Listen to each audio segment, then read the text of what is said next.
Les restes osseux, ultérieurement identifiés comme appartenant à l'enfant, furent découverts par une promeneuse dans une zone précédemment fouillée à plusieurs reprises. Le maire de la commune du Vernet, lors d'une entrevue avec Le Figaro, a attesté que cet endroit est fréquenté par les chasseurs avec leurs chiens, ainsi que par les habitants quotidiennement, et a également été le lieu de travaux forestiers à l'automne.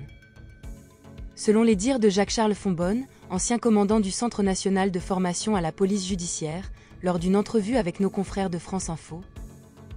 l'analyse de la disposition des ossements les uns par rapport aux autres devrait permettre de déterminer s'ils ont été déplacés par un meurtrier, par les éléments naturels ou par des animaux. Jeudi dernier, une reconstitution de la situation afin de retracer le dernier instant où l'enfant a été observé a eu lieu dans le village,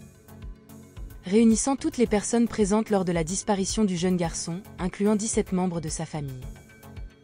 Le dimanche, un barrage policier a été érigé dès la sortie du Vernet, obstruant ainsi l'unique route menant au hameau du Haut-Vernet,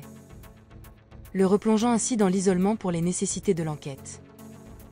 Des ossements correspondant au corps du petit Émile, âgé de 2 ans et demi, porté disparu en juillet 2023, ont été découverts samedi à proximité du Haut-Vernet, comme l'a annoncé dimanche le parquet d'Aix-en-Provence.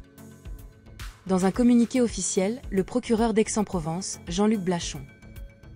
a déclaré que la gendarmerie nationale avait été informée samedi de la découverte d'ossements à proximité du hameau du Vernet, lesquels ont été identifiés comme étant ceux de l'enfant Émile Soleil grâce à des analyses d'identification génétique conclues ce dimanche. Selon une source proche de l'enquête, relayée par Le Parisien, les ossements auraient été trouvés à une distance de 2 km à vol d'oiseau du hameau. L'avocate des parents n'a pas émis de commentaires sur cette découverte des ossements.